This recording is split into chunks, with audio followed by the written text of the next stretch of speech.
Anda kembali di webinar BI Fast yang bertajuk Ada BI Fast, apa manfaatnya bagi masyarakat? Dan tentunya acara ini didukung oleh Bank Indonesia.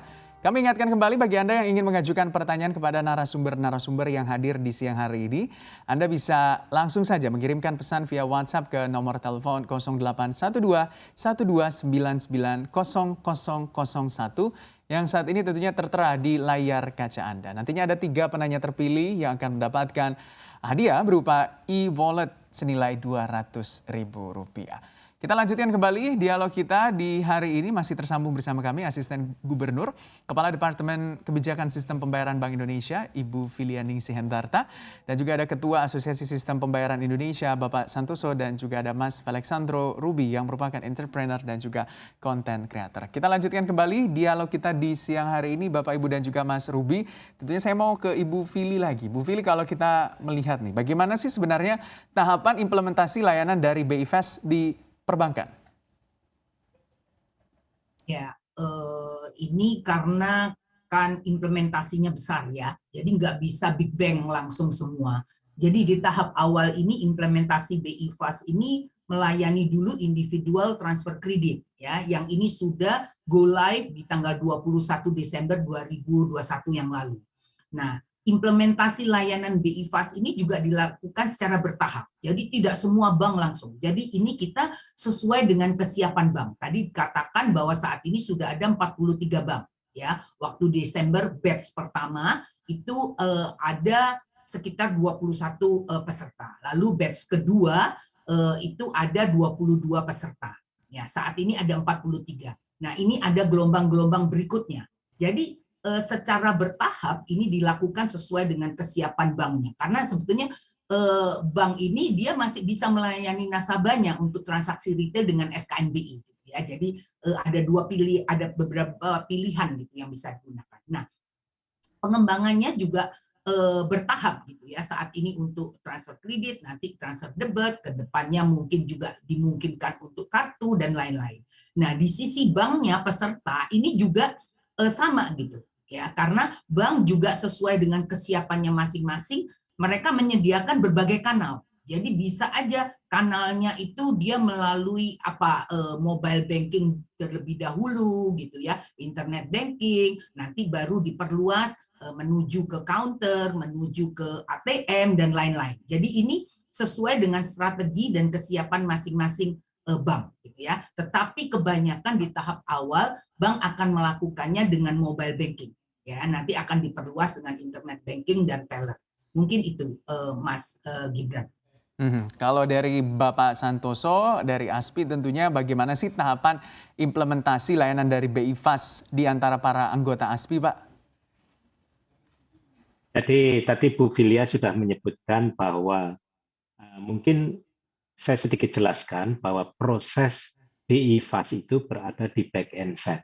Back end side di dalam suatu sistem bank, di mana fokusnya kepada bagaimana settlement antar bank A dengan bank B ini bisa berjalan mulus ya dan cepat. Nah, tadi pertama setiap bank ataupun peserta jasa pembayaran harus menyiapkan tentunya teknologinya dulu ya, supaya bisa berkomunikasi dengan back end yang ada di sentral BI Fast, yaitu berada di Bank Indonesia. Selain hal tersebut, juga ada bagian front end, karena front end ini menjadi channel touch point antara nasabah dengan bank tersebut. Jadi pada waktu nasabah ingin mengirimkan uangnya dari bank A ke bank B via BI Fast, jadi kita harus menambahkan fitur-fitur daripada channel-channel tersebut.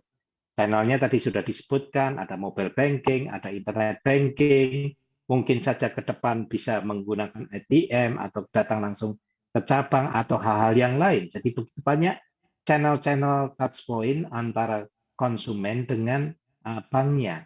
Nah, ini sudah dibangun adalah dari kanal di belakangnya, yaitu di back end-nya. Jadi tadi kita menjelaskan bahwa proses ini adalah proses yang tidak semalam akan terjadi.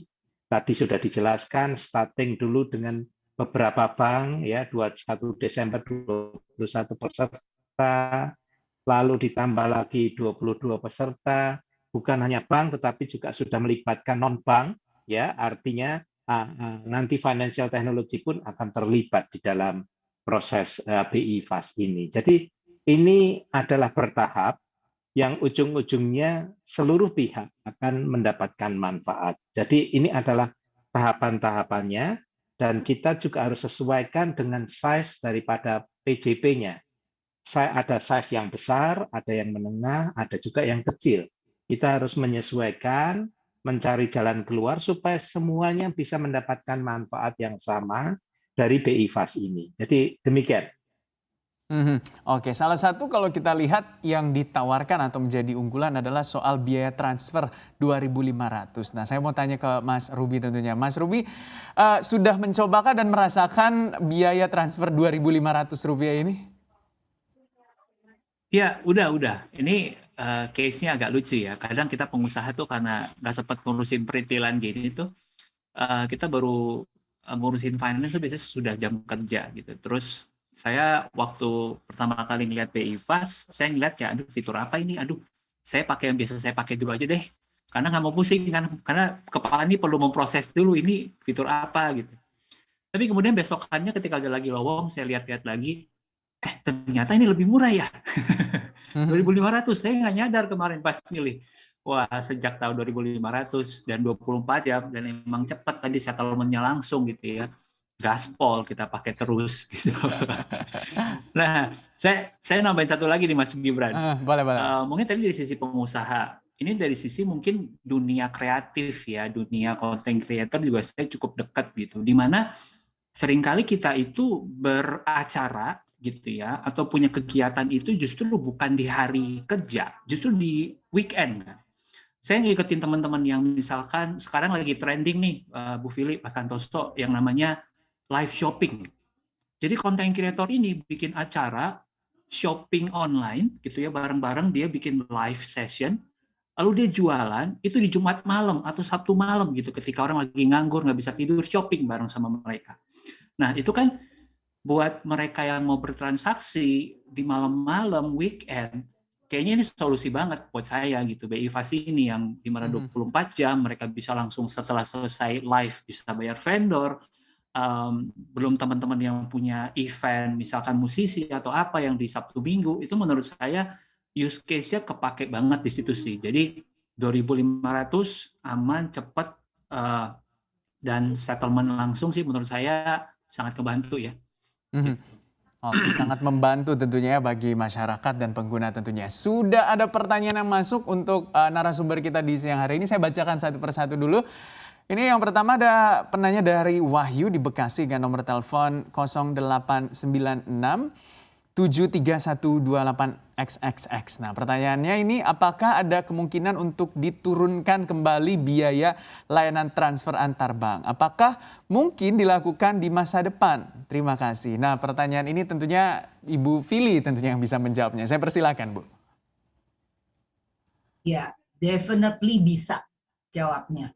Tadi dikatakan bahwa dengan jumlah transaksi yang semakin meningkat nantinya, kita lihat semakin meningkat, lalu antusiasme dari masyarakat banyak menggunakan, dengan sendirinya ini nanti volume akan bisa menurunkan biaya transaksi ya. Jadi definitely bisa, karena saat ini pun Bank Indonesia menetapkan maksimal 2.500 ya. Jadi bank atau penyelenggara peserta BI Fast nggak boleh lebih dari 2.500. Tetapi kalau kurang dari 2.500 boleh ya. Jadi tergantung banknya dulu ya. Tetapi bank kan juga perlu investasi ya, perlu nanti Pak Santoso kalau diminta diturunin jauh-jauh nanti repot juga, belum balik ya Pak Santoso ya. Jadi artinya kita memperhatikan semua kepentingan, tetapi benar nanti di kedepannya biaya BI Fast ini bisa, dan kita akan lakukan evaluasi review secara berkala ya, nanti bisa diturunkan ke depan. Bahkan juga ada beberapa bank yang dengan promosinya dia menggratiskan ya, tetapi kan kita juga nggak pindah-pindah bank karena digratisin gitu ya. Jadi mana kita berbank itu mana yang bisa memberikan layanan terbaik. Tetapi artinya definitely jawabannya ya, ke depan bisa diturunkan. Ke depan bisa diturunkan dan tentunya nanti akan dikaji kembali dan dilihat bagaimana perkembangan implementasinya ya Bu ya.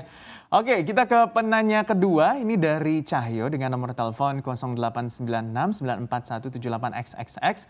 Izin bertanya mengenai keamanan dari penggunaan BI Fast seperti apa ya? Terima kasih. Ini sama dengan pertanyaan-pertanyaan yang tadi, ini diajukan kepada Ibu Fili tentunya. Saya persilahkan lagi Bu Fili. Ya, saya dan Aspi ya mungkin ya. Nah, aspek keamanan BI Fast ini kita itu sudah mengadopsi standar keamanan internasional ya, termasuk ISO 27001 ya. Dan ini juga memiliki sistem deteksi kecurangan tadi, fraud detection, dan juga menerapkan prinsip AML-CFT ya, anti money laundering dan combating the financing of terrorism. Nah, kita juga di Bank Indonesia kita juga mengatur gitu ya. Jadi teman-teman di ASPI ini peserta BI Fast ini diwajibkan untuk menjaga kelancaran dan keamanan penggunaan BI Fast ya. Antara lain melalui yang pertama itu mereka harus ada audit sistem informasi. Lalu dua, ada pengujian pengamanan. Ya, ketiga, juga mereka harus menyusun kebijakan teknologi informasi terkait dengan BI Fast ya. Dan ini juga harus direview dan diperbarui secara berkala. Nah, selain itu kita juga ada ketentuan di Bank Indonesia PBI tentang perlindungan konsumen ya. Jadi kita juga mewajibkan bank-bank peserta BI Fast ini wajib menerapkan prinsip perlindungan konsumen dan juga wajib menangani dan menyelesaikan pengaduan yang disampaikan oleh konsumen. Nah, jadi itu yang kita sudah melengkapi sistem BI Fast itu dengan keamanan dan juga perlindungan konsumen. Demikian Mas Gibran. Oke, seperti itu gambarannya tentunya. Semoga terjawab dengan puas begitu dengan jawabannya yang tadi bertanya. Oke, kita ke penanya ketiga, ini dari Nur asal Cirebon. Dan nomor telepon 08567830XXX. Pertanyaannya adalah, keluarga saya yang di daerah belum tahu tentang BI Fast. Mungkin masih banyak juga yang belum tahu, sosialisasinya kok kurang. Nah, pertanyaan ini mungkin boleh bantu dijawab oleh Bapak Santoso, saya persilahkan. Terima kasih Mas Gibran.